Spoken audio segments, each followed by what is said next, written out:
Luch Medial, c'est un cardiologue canadien de 52 ans qui a dit au nom vacciné par Twitter, je ne pleurerai pas à vos funérailles. Eh bien, il est décédé 2 semaines après sa 3e injection. Et on voit ici ce gars-là, 52 ans, j'ai 52 ans, je n'ai pas cette shape-là, croyez-moi. Ce gars-là est en forme. Moi, écoutez, je me suis entraîné assez longtemps, là. Ce gars-là s'est entraîné toute sa vie. Il a un corps extraordinaire, très peu de gras pour son groupe d'âge, musclé. Tu vois qu'il fait attention à sa santé. C'est un cardiologue. Il prend soin de lui. Il a l'air à bien manger. Puis ce gars-là, il est décédé pas longtemps après sa 3e dose de vaccin. Et voici ce qu'il avait dit. For those that won't get the shot, donc à ceux qui n'iront pas se faire vacciner pour des raisons égoïstes, je ne pleurerai pas à vos funérailles. Eh bien, la réalité, c'est une salope. La réalité est une salope. La réalité se fout de tes sentiments. La réalité se fout de tes opinions. La réalité, c'est la réalité.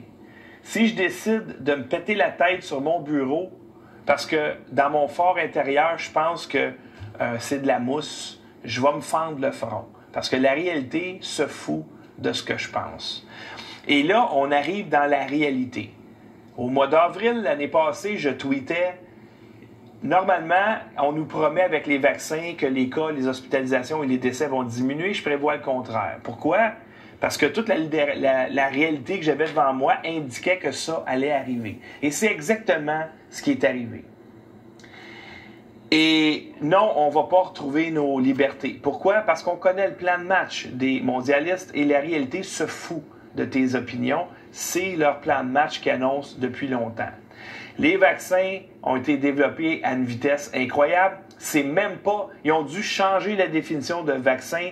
Il y a les spike proteins à l'intérieur. Il y a des spécialistes qui vous ont averti, sont dangereux.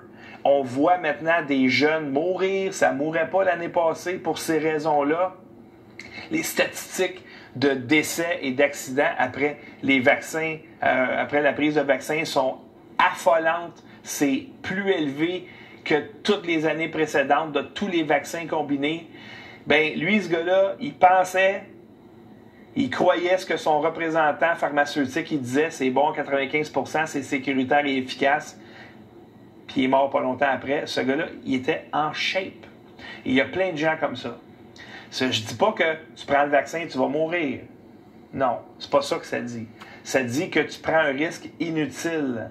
Et il y a encore un congressiste, je pense que c'est au mois d'août qui est décédé, un congressiste de la Floride qui a dit j'espère que vous allez crever si vous ne prenez pas le vaccin. Puis il est mort après son 3e vaccin. Qu'est-ce que tu veux que je te dise? La réalité, c'est ça. La réalité, c'est que si j'attrape le COVID à 52 ans, puis je suis pas en shape, puis je mange pas bien, je prends des vitamines, mes risques de décéder sont quasiment nuls.